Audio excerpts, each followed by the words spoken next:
Dari beberapa triliuner yang aku udah interview dan orang-orang sukses, mereka tuh punya satu trait, maksudnya satu ciri-ciri lah. Kenapa mereka bisa sukses, yaitu nggak menyerah.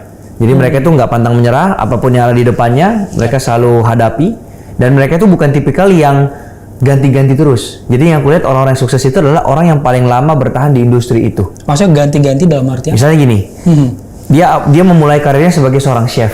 Yap. Tapi dalam 6 bulan dia nggak sukses nih sebagai chef. Ya. Dia ganti lagi jadi tukang laundry misalnya. Ya, atau dia profesi lain gitu. Profesi lain. Terus tiba-tiba dia ganti lagi setelah bulan ganti lagi. Itu orang sukses itu nggak kayak gitu. Yang aku lihat orang sukses dan yang kaya banget itu yang bertahan di industri itu selama mungkin. Dia konsisten di sana. Konsisten di sana. Dan kalau dia menemukan masalah, bukannya dia berhenti dan mencoba yang lain, tapi dia mencari solusinya itu apa.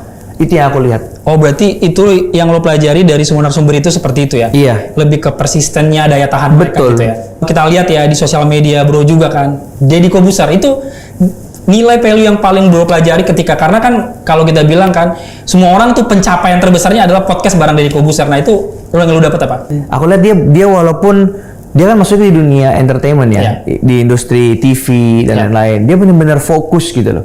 Fokus menjadi yang terbaik di satu hal. Dia pesulap, dia jadi yang terbaik. Dia di host TV, dia jadi yang terbaik. Sekarang di podcast dia jadi yang terbaik. Jadi dia benar-benar fokus di satu hal dan dia mau yang terbaik di situ.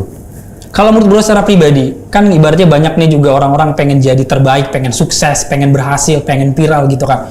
Apa sih mungkin dari pengalaman bro ini ya kita ambil ya, apa sih sebenarnya rahasia untuk sukses, untuk berhasil, untuk bisa ya seperti yang tadi kita lihat ke kantor bro gitu, untuk bisa mencapai di titik sekarang itu apa sih bro rahasianya? Ilmunya sih. Ilmunya dalam arti? Jadi kalau misalnya orang yang mau sukses itu, yang paling penting itu harus tahu gimana caranya kan. Balik lagi itu sih paling penting. Makanya kenapa di circleku sekarang ini itu benar-benar dikelilingi oleh orang-orang yang jauh lebih sukses daripada aku. Termasuk investor kita sekarang ada Andrew Susanto kan. Nah, dia jadi mentorku tuh, dia ngajarin banyak hal lah tentang gimana mengembangkan bisnis ini dan lain-lain. Jadi untuk yang mau sukses ya pilih satu bidang yang kamu suka, yang kamu mau. Tapi balik lagi sih, nggak semua bidang bisa buat sukses banget sih. Kalau hanya sukses doang ya bisa lah. Tapi kalau sampai kaya banget, hanya beberapa bidang memang.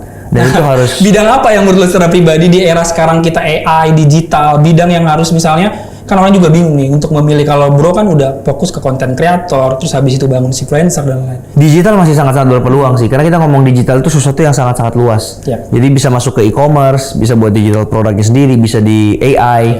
Jadi kayak masuk ke industri-industri yang terdepan gitu loh, industri-industri yang tidak dilimit oleh produksi, oleh tim. Jadi harus mainnya itu memang di online, semuanya sekarang serba online sih.